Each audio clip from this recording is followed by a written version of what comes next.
एक खास मेहमान हमारे साथ हैं इस वक्त, मध्य प्रदेश के पूर्व मुख्यमंत्री और बीजेपी को इस वक्त धूल चटाने में कामयाब होने वाले कमलनाथ जी, जो कांग्रेस प्रदेश अध्यक्ष भी है। कमलनाथ जी, ये उपलब्धि आपके खाते में जाए, राहुल गांधी के खाते में जाए, प्रियंका गांधी के खाते में जाए या कांग्रेस के खाते में जाए? ये जनता के खाते में जाए, ये जनता की जीत है। दमोह की मतदाताओं ने पूरे देश को संदेश दिया है कि ये सौदेबाजी की राजनीति, इस प्रकार की घटिया राजनीति नहीं चलेगी। ये थोपा हुआ चुनाव था और ये संदेश दमोह ने पूरे देश को भेजा है। मैं दमोह की जनता को बधाई देता हूँ, धन्यवाद देता हूँ।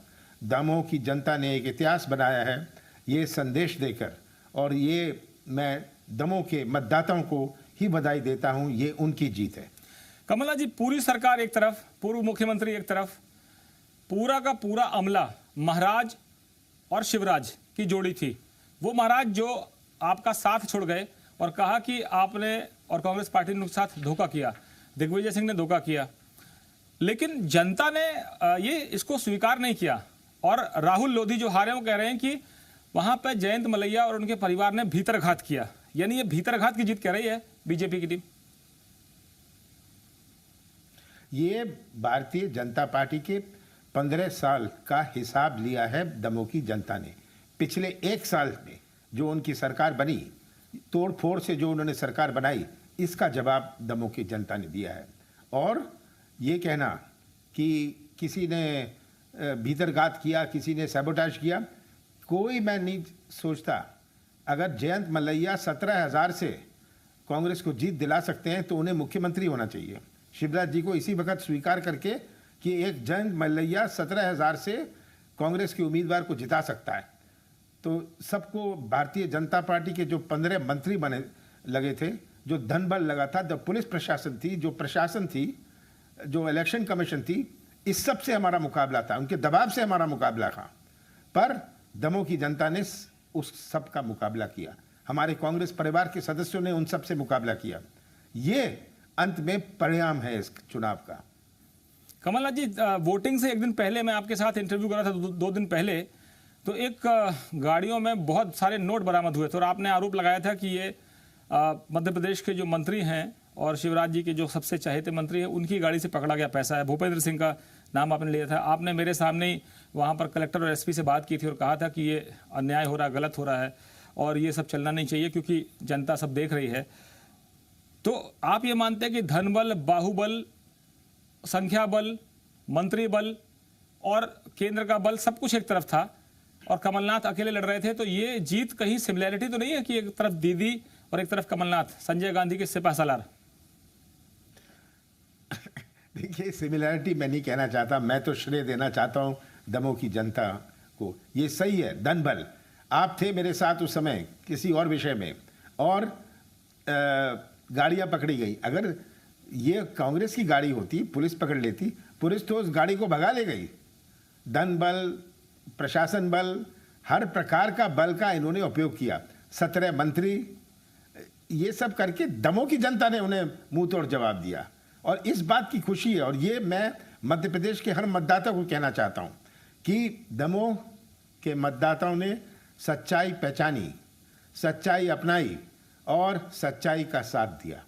उन्होंने कांग्रेस का साथ दिया या कमलनाथ का साथ दिया, ये बाद में आती है बात। पहले आती है बात कि उन्होंने सच्चाई का साथ दिया।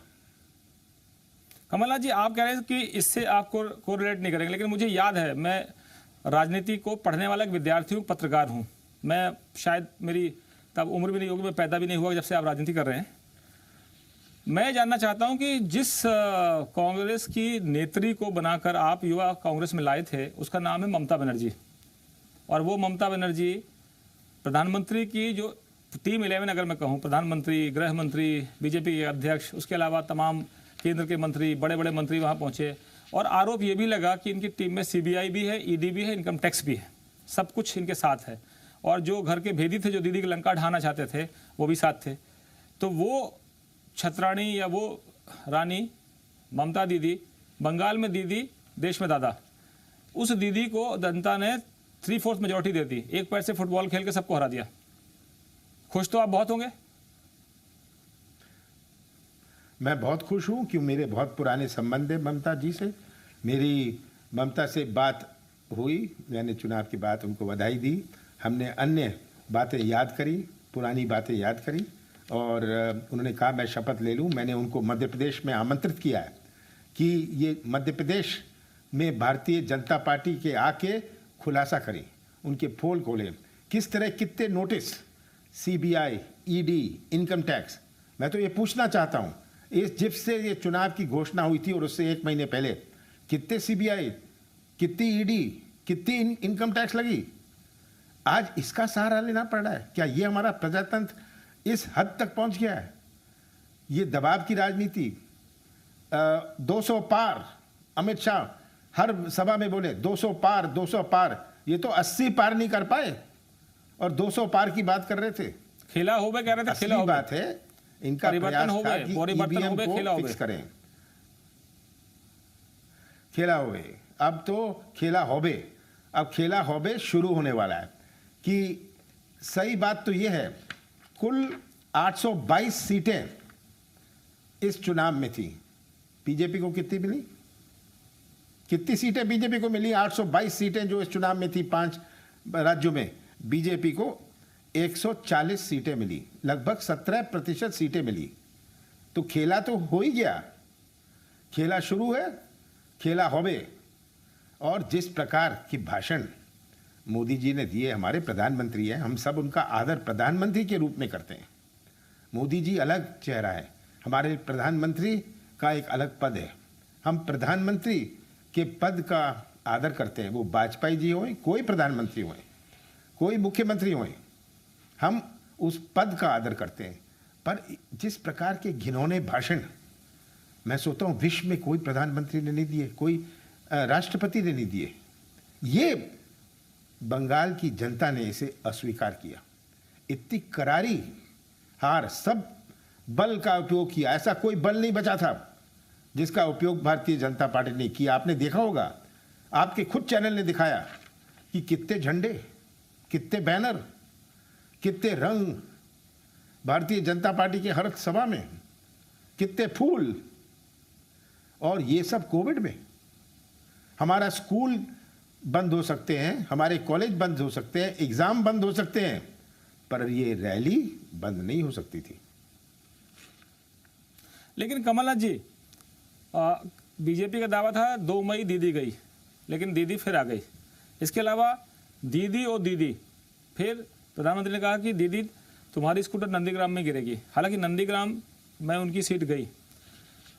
ममता बनर्जी का 3/4 मेजोरिटी से आना, इतनी बड़ी मेजोरिटी लाना, इतनी ताकत केंद्र ने झोंकी थी, इतने बड़े बड़े आपके या हमारे प्रदेश के ही कैलाश विजयवर्गीय प्रभारी महासचिव थे, दावा कर रहे थे कि दीदी गई।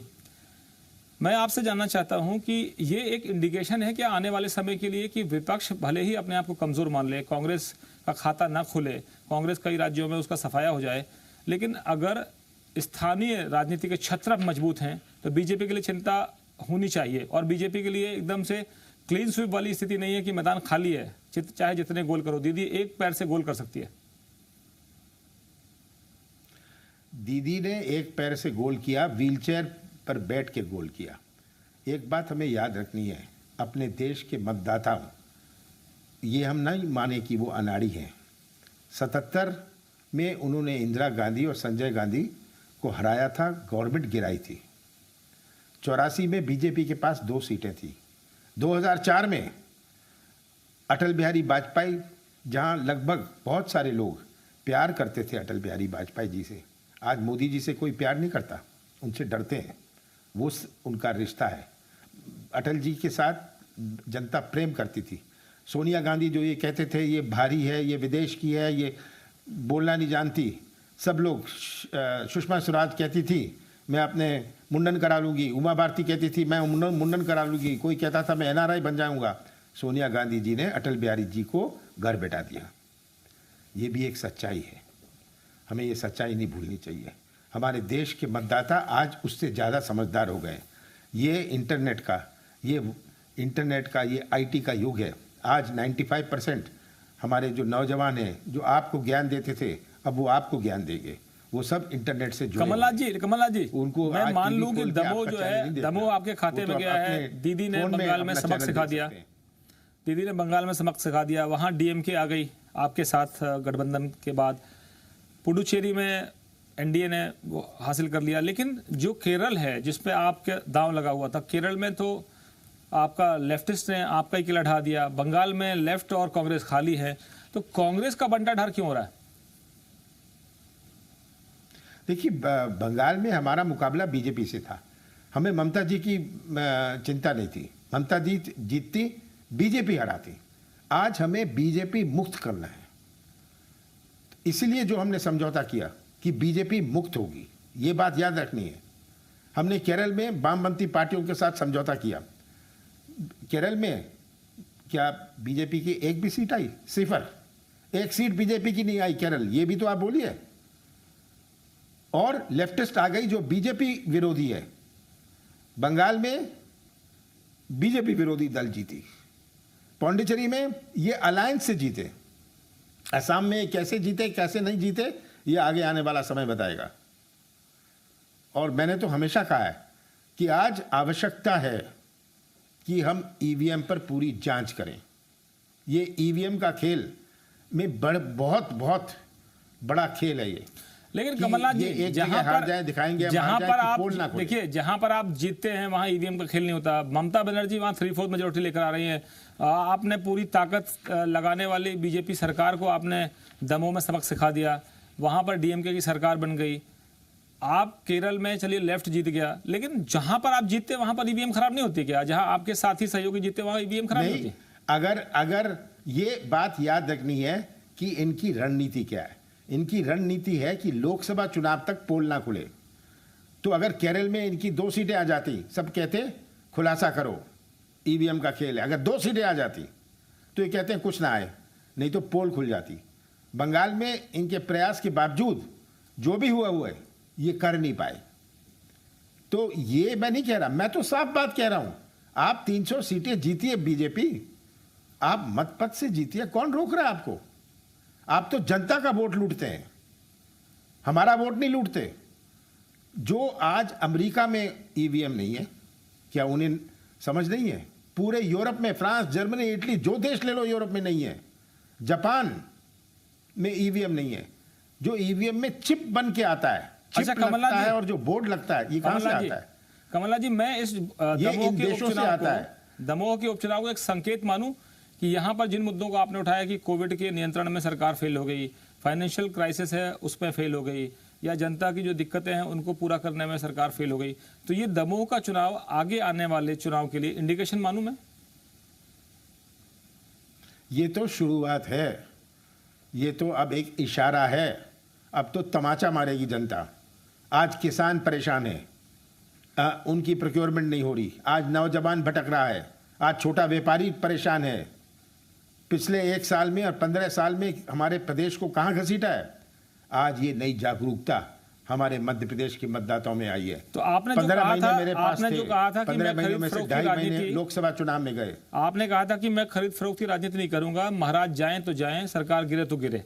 लेकिन लोग कह रहे थे कि कमलनाथ मध्य प्रदेश छोड़कर भाग जाएंगे, अब उनके बस का नहीं है यहाँ पर टिकना। लेकिन आप अभी टिके रहेंगे लगता है, मुकाबला करेंगे? मैं तो मध्य प्रदेश कभी नहीं छोड़ूंगा, मैं मध्य प्रदेश कभी नहीं छोड़ूंगा। मेरा दिल, दिमाग, हृदय मध्य प्रदेश में बसा है। आपके सहयोगी और साथी जो पुराने साथी हैं वो कहते हैं कि कमलनाथ सीईओ की स्टाइल में काम करते हैं। संजय गांधी के जो उनके स्टाइल ऑफ वर्किंग थी, जिस तरह का वो ऑटोक्रेटिक सिस्टम था, डिक्टेटरशिप थी, वो कहीं कमलनाथ में झलकती। तो कोई लोग जो है सेटिस्फाइड नहीं होते। कई बार आपके सहयोगी भी नाराज रहते हैं, विरोधी तो नाराज रहेंगे। और गुटबाजी में अगर कहें कि कमलनाथ पैसा न लगाए, कमलनाथ का हेलीकॉप्टर ना हो, कमलनाथ की मशीनरी ना जुड़े, कमलनाथ पैसा पंप ना करे, तो कांग्रेस तो तबाह हो जाएगी। बिल्कुल नहीं। आज कांग्रेस परिवार के हर सदस्य में उत्साह है। हाँ, मैं समय, मेरे पास दिन में 24 घंटे हैं, मैं 25 घंटे नहीं कर सकता, और मैं चाहता हूं मैं 24 घंटे का पूरा जूस लूं, पूरा जूस निकालूं इस 24 घंटे का। तो मैं कितना सोता हूं मैं जानता हूं, तो मैं पूरा समय देता हूं। पर अगर कोई कहे कि आप मेरे साथ 1 घंटे बैठ जाओ, मैं नहीं बैठ सकता और नहीं बैठूंगा, क्योंकि मुझे बाकी चीजें भी करनी है। आज ये युग है ईमेल का, व्हाट्सएप का, सब लोग मुझे सूचना देते हैं, मुझे ये सब बैठ के देखना है, सबको जवाब देना है, मुझे सबकी बात सुननी है। कोई मुझे मोनोपोलाइज नहीं कर सकते, किसी की मोनोपोली मेरे ऊपर नहीं है, ये मैं बड़ा स्पष्ट कहना चाहता हूँ। मैं सबके साथ हूँ और हमें कांग्रेस का सोचना है। अच्छा, महाराज चले गए, दिग्विजय सिंह एक और राजा बचे हुए, दिग्गी राजा। कमलनाथ एक उद्योगपति, सीईओ और संजय गांधी के सहयोगी, इंदिरा गांधी के तीसरे पुत्र की तरह काम करने वाले अंदाज में। आला कमान से बात हुई, राहुल गांधी से बात हुई और सोनिया गांधी से बात हुई, प्रियंका गांधी से बात हुई? मेरी सोनिया जी से और प्रियंका गांधी जी से बात हुई। और आपने कहा उद्योगपति, मैं तो पूछता हूँ कौन सा मेरा उद्योग है? कोई नाम निशान दे दीजिए, मैं भी उद्योगपति बनना चाहता हूँ।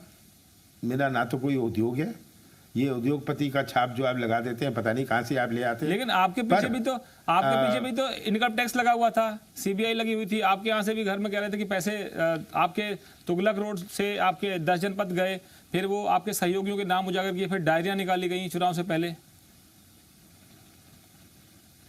ये तो सब कुछ करेंगे।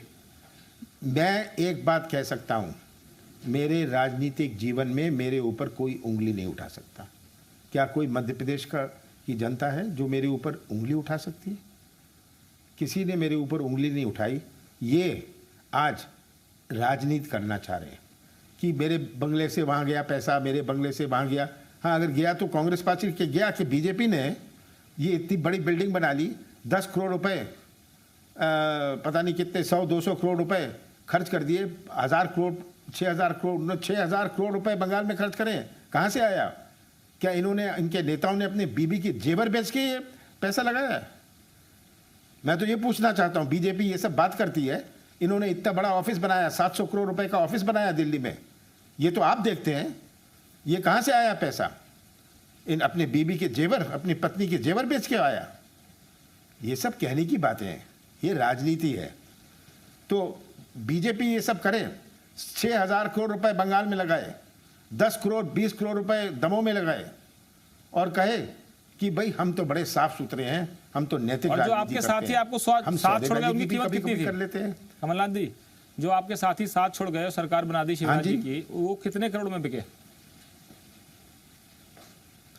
अब ये वो आपको बताएंगे, मैं इसमें जाना नहीं चाहता, बीती हुई बात है। वैसे रेट कार्ड कितना था? वैसे रेट कार्ड तो आपको पता होगा, रेट कार्ड तो आपको पता होगा, आप सब जानते हैं। आप उद्योगपति नहीं है लेकिन राजनेता तो हैं। ये मिला, उद्योगपति नहीं है कमलनाथ जी, राजनेता तो हैं, पूर्व मुख्यमंत्री हैं, पूर्व केंद्रीय मंत्री हैं। कितना करोड़ का रेट था इनका? मैं जानता हूं मैं क्या हूं।